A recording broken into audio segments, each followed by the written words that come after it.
Hello and welcome to the Goggle, where we challenge and, if necessary, destroy media narratives. I'm Peter Lavelle. I'm also, of course, joined by George Szamuely, co-founder of the Goggle. George, let's talk a little bit about Sandra Cortez, or otherwise known as AOC. I'm not particularly interested in her as a person at all. She's obviously a media construct and a bit of a narcissist on top of it. But she pitched herself winning a safe seat in New York. And the incumbent was caught off guard. I'm perfectly willing to accept that. And with much fanfare, she came in. I mean, I don't think of how many freshman Congress people make it on the cover of all these glossies first time round. So she was obviously a media star. She is a very savvy person on social media, though I would say sometimes saying less is better because you create a whole lot of cannon fodder. But of course, it's about her personality and as a left progressive, the new generation, the challenging, the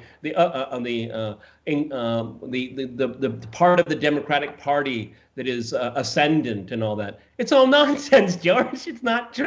Okay. She is very much under control of Nancy Pelosi, okay? And from what I've been able to glean is that she is absolutely hated in the Democratic Party. I mean, they really have a revulsion for her, okay? And then last time Sandy's named came across our screen is when she essentially called Ted Cruz, claimed that he attempted to murder her during the riot on January 6th in the Capitol. What are your thoughts here? Because I think that, what the media does is that, it's kind of like Stacey Abrams or we look at Kamala Harris. They never talk about these people's ideas. They talk about their shoes and their perfume and where did you get that dress? Okay. They have no interest. Obviously, don't have any interest in politics because then you would have to confront those ideas. But they don't want to do that, and so Sandy plays the role of a useful idiot. No, I absolutely agree with you.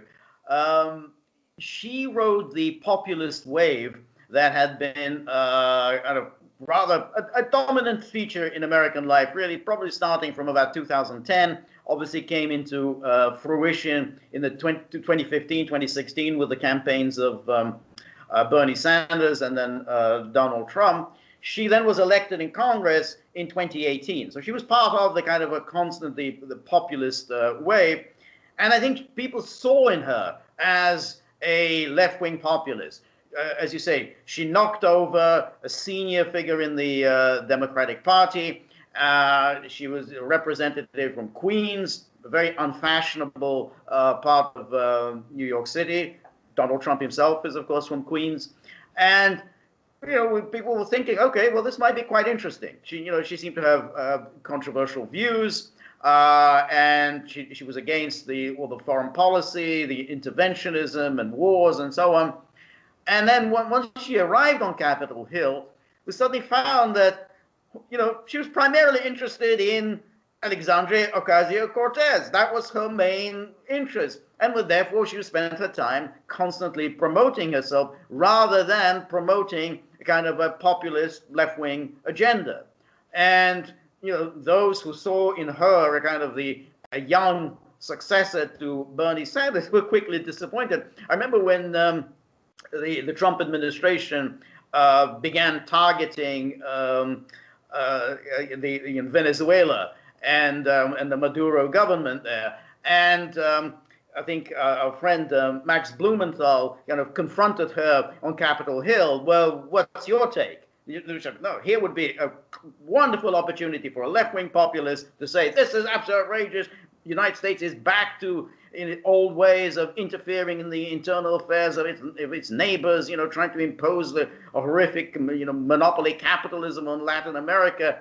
And she kind of meekly said, well, I need to think a lot more about this. Because, of course, the party leaders, namely Nancy Pelosi, were gung-ho for the Trump administration policy of backing Guaido and deplatforming, to use the term, of Maduro. And so you saw her right away, a wonderful opportunity to show her left-wing credentials, and she didn't want to do it. And so that you see her ambition.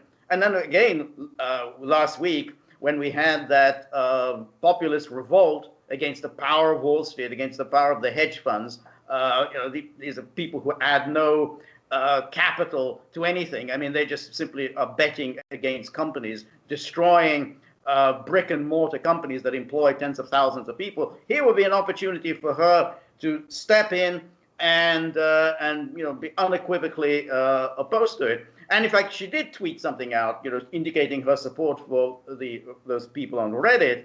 But then when Ted Cruz tweeted out, in support, say, "Yep, I fully agree with you," she then turned around and lashed out and said, I don't need your support.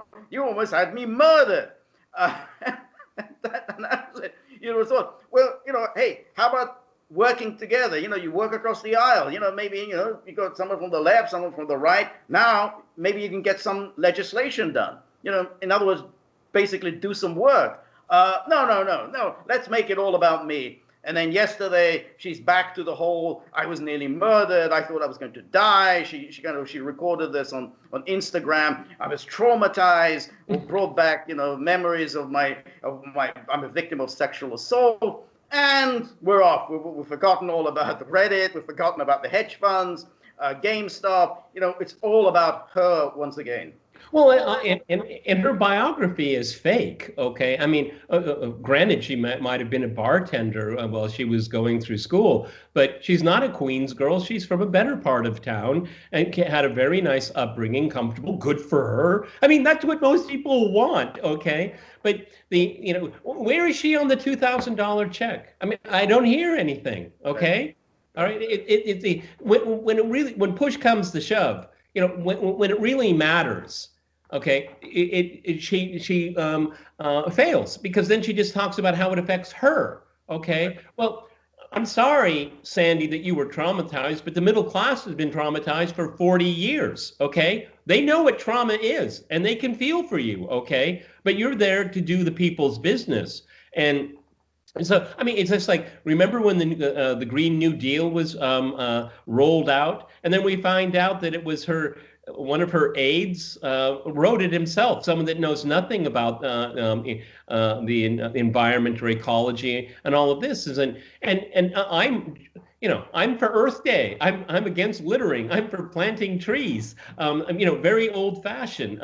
Earth Day. You and I remember that as a child. Okay, and I am for a Green New Deal, but not a back door to completely redo the economy without people's permission. Okay, and that's what it is. See, the thing that Sandy annoys me, but is so very familiar to me and you, is that I'm always wary of people with grand ideas, because you and I have studied history, and when you have these grand ideas, it always is a train wreck. Okay. And that is why conservatives will say, well, let's see what we can keep, what's working. Well, this is not working anymore. We need to get rid of it or change it. And that way, and we make it inclusive, bring everyone in.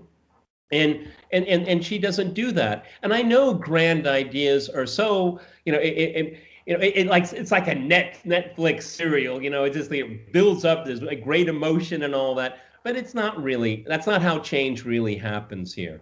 And so, falling back on, Ted Cruz is attempted murder, every Republican is a Klansman, this kind of stuff it doesn't move your agenda forward even. It doesn't even do that. All it does is it falls back on how can we better divide people. Okay, you can't have a body politic that way. And Sandy's a perfect front person for what's wrong in Washington, and she was supposed to be the hope of Washington. That's exactly right. Because God knows there are plenty of issues on which left and right, and particularly left and right populism, can unite. So obviously Wall Street and everything that Wall Street has been up to for 40 years, basically not doing anything for the real economy, just enriching themselves. That's something left and right can easily unite around.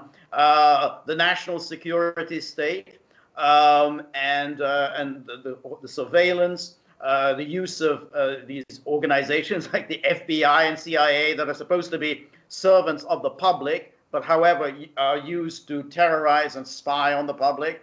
And yet, when she was interviewed very recently and was specifically asked, do you favor a pardon for Julian Assange? She immediately said, no, no, no, no, no, no, no, no, no. I'm all for pardon for Edward Snowden, not for Julian Assange, because she remembers her Democratic Party talking points. Julian Assange cost us the 2016 election. So again, this would be an issue on which left and right can unite. She immediately kind of distances herself.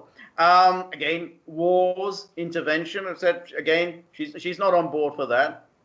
And then even immigration. I mean, if you remember, back in, I think, 2007, Bernie Sanders was in favor of immigration control for the very obvious reason that if you have unrestricted immigration, open borders, you're driving down the value of labor. I mean, it's just basic economics. And he said open borders is just the Koch brothers' idea. That was Bernie Sanders. Of course, he shifted his position.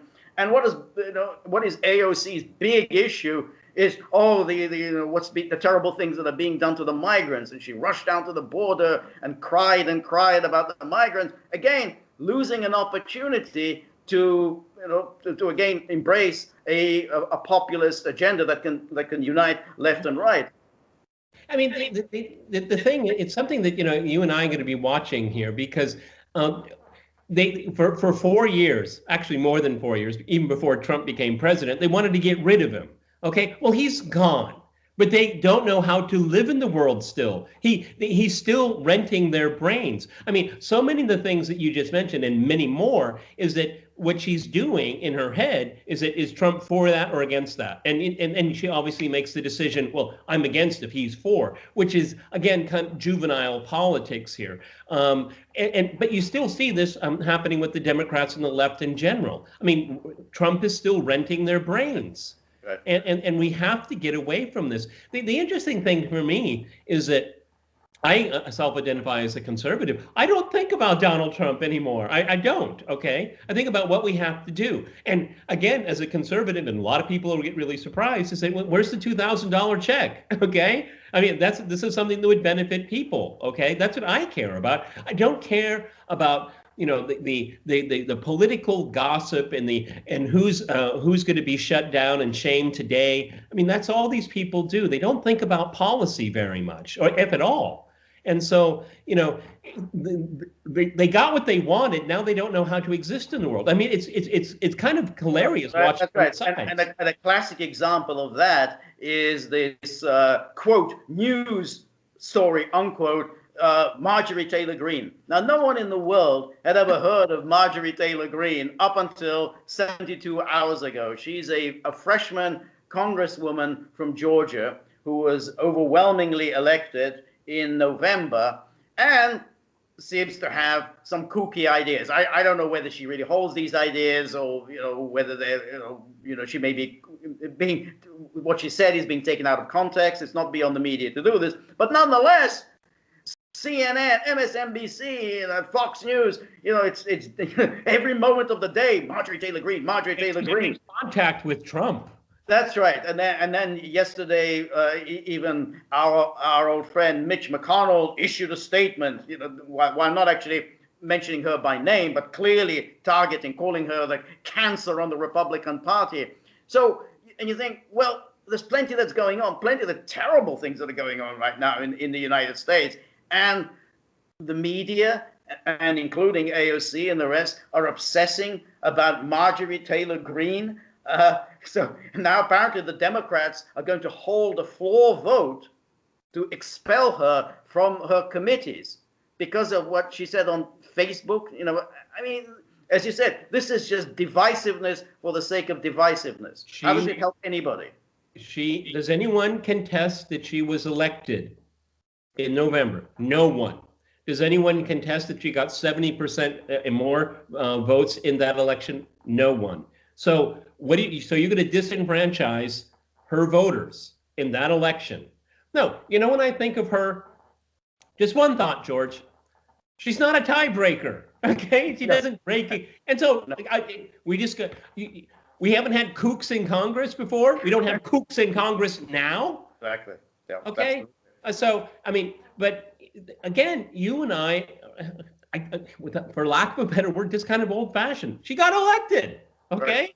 Right. Exactly. And that's up to her constituents. Okay, it's not up to AOC to hide under her desk. Right. All right, and as you said previously in one of our podcasts, if you don't like it, leave. Right. Okay, if it's too much pressure for you, leave. Exactly. That's it. Yeah, exactly. No one forced her to run for office. Exactly. You know, you find that you're in Congress, you can't work with these people, they terrify you, they intimidate you. Okay, plenty of other things. You know, she's a young, intelligent girl. Plenty of other jobs to be going. You know, it doesn't have to stay and issue these constant Instagram videos about how she's terrified of these horrible people that she has to share Capitol Hill with.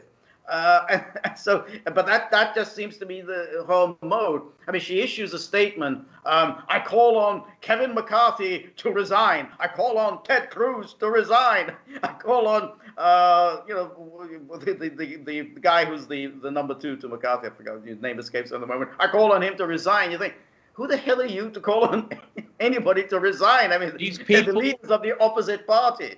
These people will duly and legitimately elected to office. Okay, so that full stop. I mean, has there been any malfeasance? Can you prove it? Okay, and I think again, going back to a podcast that you said, I mean, if you think that Ted Cruz attempted to murder you, why haven't you called the police and filed a report? Right. Okay, but see, this is this whole politics of virtue signaling. I thought it was supposed to be everything would change once the orange man was gone. I thought we would get down to the people's business. Well, not. They're chasing their tail right now. They're more self-absorbed than ever before. The media, it's unwatchable. Their fixations on things. Okay. Just breathtaking. Okay, I mean, at least the whole GameStop story was interesting from so many different angles here. Okay, but it quickly shifts. Okay, to who should be kicked out of Congress. Well, I think most of them are buffoons. Okay, that's my opinion in both parties. Okay, but they were elected. What can Huey Long? He was elected. He was elected over and over and over again. Okay. Right. And the system has to deal with it. That's exactly it. They are called elected representatives. They are representative of the people who elected them. And therefore, it is up to the people who elected them to decide whether they want to go on having these people represent them. It isn't up to AOC, the New York Times, CNN to decide whether this elected representative should be in office. It's up to the voters. But that mentality has kind of disappeared from the body politic. It's about, no, we decide. No, CNN decides who should be in office. CNN has taken it upon itself to decide who should be in government now. Okay, right. And Brian Stelter, the court eunuch over there at CNN, did you hear what he had to say? It's not freedom of speech, it's freedom of reach. Okay. Now he's the philosopher king. I mean, this is the biggest buffoon on television, okay? Right. And the thing is that he has no awareness of it all because, Jeff Zucker is patting him on his bald head saying, good job, sick him, go get Tucker, go get Hannity, go get Fox, okay? And he makes a complete buffoon out of himself, okay? I mean, restricting someone's reach, restricting their speech, that is throttling speech. It's pretty obvious. Anyone can figure that out. It's obvious. It's like common sense. Yeah, that's exactly what it is. I mean, it's like you basically you take away the person's platform. He's on, therefore no one gets to hear him. So, what does that mean, free speech? You mean he can stand in his own apartment and yell out what his views are? No, I mean that, exactly. If you can't get published, if you're not broadcast, if you're deplatformed by all the internet giants, then basically you have been censored. Your speech has been suppressed. Yeah, that you don't need to be a genius to figure that one out. The really sad thing about this phenomenon that we're all watching around us is that it tells me that they don't have any solutions to the problems that we face. No, because they're terrified of debate. Okay, and again, like with Russiagate, once you doubt someone's patriotism, when you use the word traitor and things like that, you can't undo that. You've already put it out there, and this is what they're doing again. Okay, how can you sit down and negotiate something if you've demonized your political opponents? Fine, politics is a blood sport. Okay, we all know what it's like. Okay, but at a certain point, it becomes completely dysfunctional because you have no interlocutor. And then if you don't have an interlocutor, then there's no problem because there's no debate. I mean, this is bizarre. Right, right. Well, I think that's it. And I think it's a consequence of a vacuous election, of a candidate, Biden, winning an election without any kind of a mandate. I mean, he has, basically, other than Trump is personally responsible for 350,000 American deaths, and everyone must wear a mask. He had nothing to say. I mean, so that's why whenever we discuss anything, like we're discussing Iran or Russia or anything else, we say the Biden people have no idea. I mean, they just, they haven't really figured any of that out. Just trying to make it up as they go along. And I think that is a part of what's going on, which is, hey, we got to suppress speech because otherwise, we'll see the emperor is naked, and I think that's what the driving force behind this. Maybe what's really driving all of this is Jen Psaki. I mean, she's been here less than 10 weeks, and right. What's the term I'm going to have to do? Circle back. I'm going to have to circle back. Yeah. Well, she's circling all of the time here. Yes. I mean, it's like the only time I ever feel sorry for Bill Clinton is when he's sitting next to Hillary, because then you feel like, God, that guy really, that's tough. Okay, I mean, considering he is really an awful person in every single way, that all of a sudden you feel sympathy when you see Hillary sitting next to him. And it's the same thing, I almost feel sorry for Jen Psaki, because Joe Biden the area in his brain for numbers, I think it's been short-circuited. It's gone because he can't get any numbers right now. It's a pattern. It's a pattern now. Right. Yes. That's right. Yeah, it's a very unusual situation whereby within 2 weeks of you taking up your job, already a phrase of yours is becoming a matter of fun. This business of circling back. People are already making fun of it because she never knows the answer to any question. So she goes, okay, I'm going to have to circle back on that one. Perfectly reasonable question. You think, well, should the administration have an answer on this? No. Oh, and particularly there was the classic case was the one with Janet Yellen, when people saying, hey, isn't there a bit of a conflict of interest? I mean, she got $800,000 in the last year from the hedge fund that is at the center of GameStop. Isn't there a conflict of interest? Shouldn't she recuse herself? She said, yeah, but she's a woman, and she's broken the glass ceiling. The first Treasury Secretary was a woman. Oh, well, no need for recusal, no need for addressing issues of conflicts of interest. She's a woman. Okay, I'm good. Yeah.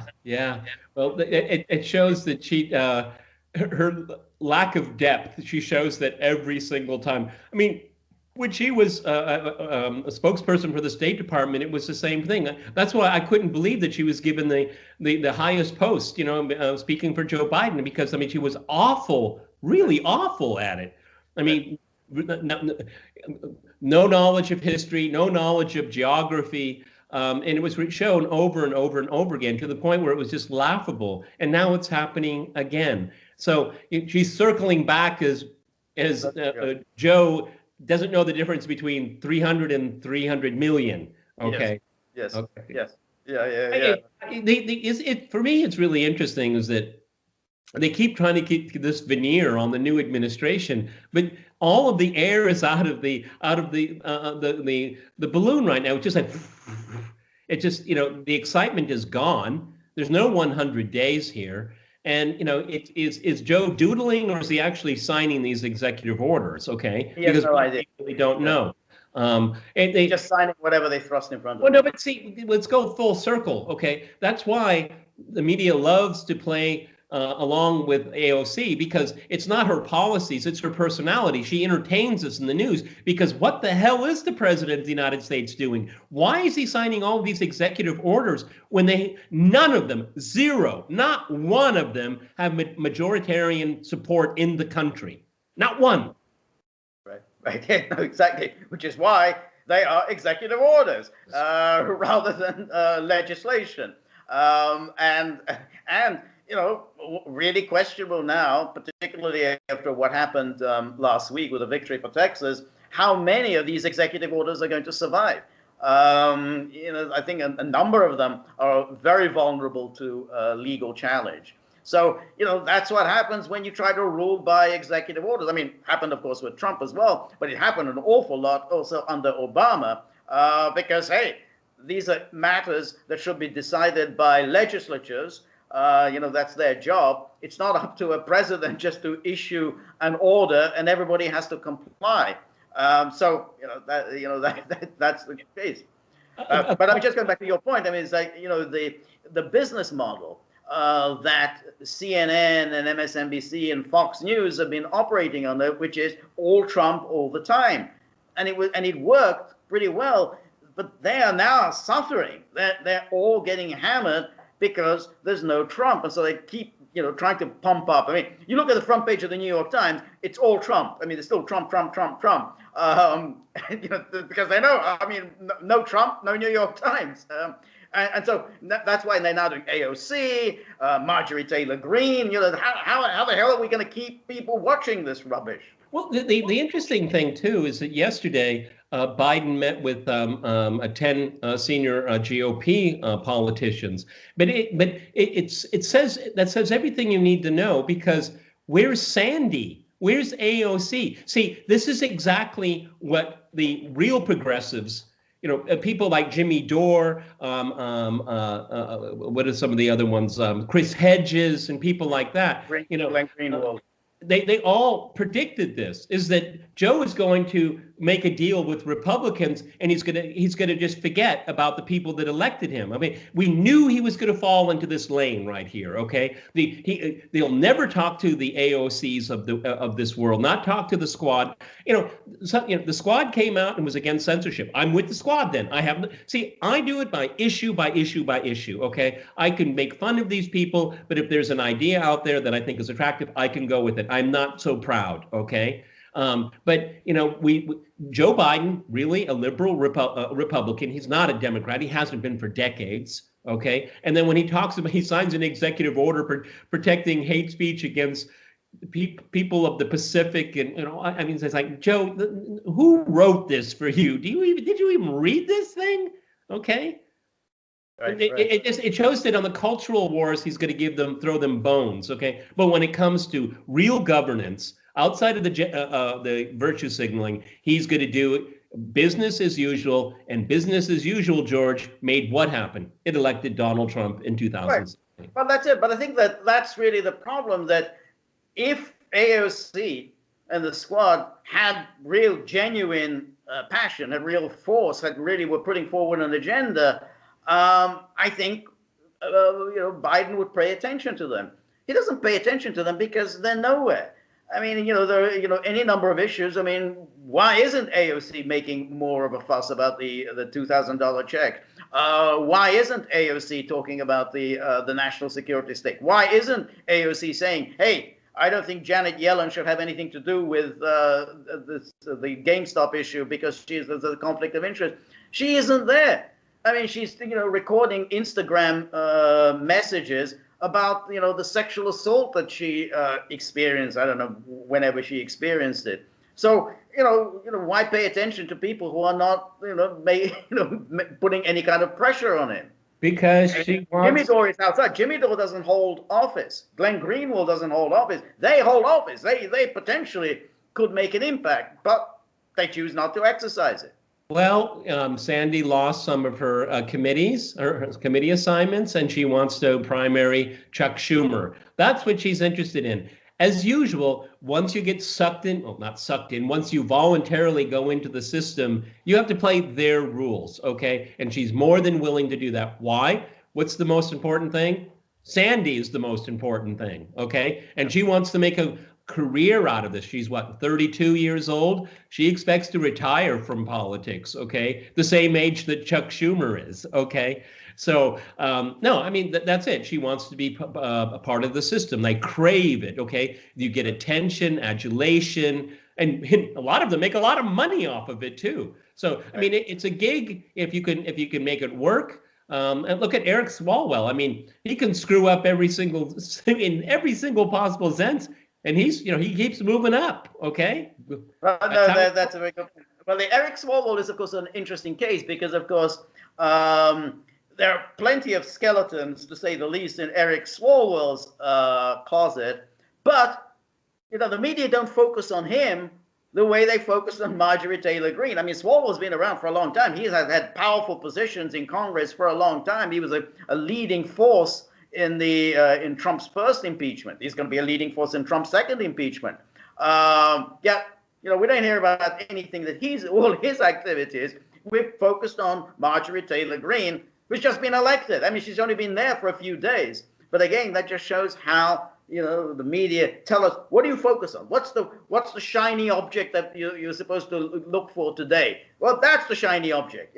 Tomorrow there'll be some other shiny object. But that's today's shiny object, and that's it. That's the way they play it. Well, I mean, for me, I probably just had a very different reaction than most people that watch like MSNBC and CNN, obviously. But it wasn't what this new congressman, what she said, or what they claim that she believes. I don't believe they're being good faith actors. But what I found interesting is their reaction to it. Okay, and not that someone's got nutty ideas. Well, what's new? Is that new under the sun? No, it's not. Is this a powerful person? No, she's not. Okay. Is she kind of entertaining to watch a bit? Well, at least for now it is, okay. Because I like watching people pull their hair out. I go, how dare you say that? Okay, fine. Congress has a long history of nutcases, okay? Actually, someone should write a book about it or made a Netflix series out of it. It'd be very long, okay? All right, George, let's wrap it up here. I'm going to keep a laser-like focus on this, not because we're interested in these individuals, not because we like to make fun of them, but we do. But it shows how the policies that are so desperately needed in the country are shoved to the side because of media's craving for entertainment and to titillate you and trying to find somehow, somewhere to weave Donald Trump right back into the mix here. Okay. If you like this, please like, share, and subscribe. Thank you very much, George, and we'll be seeing you very soon.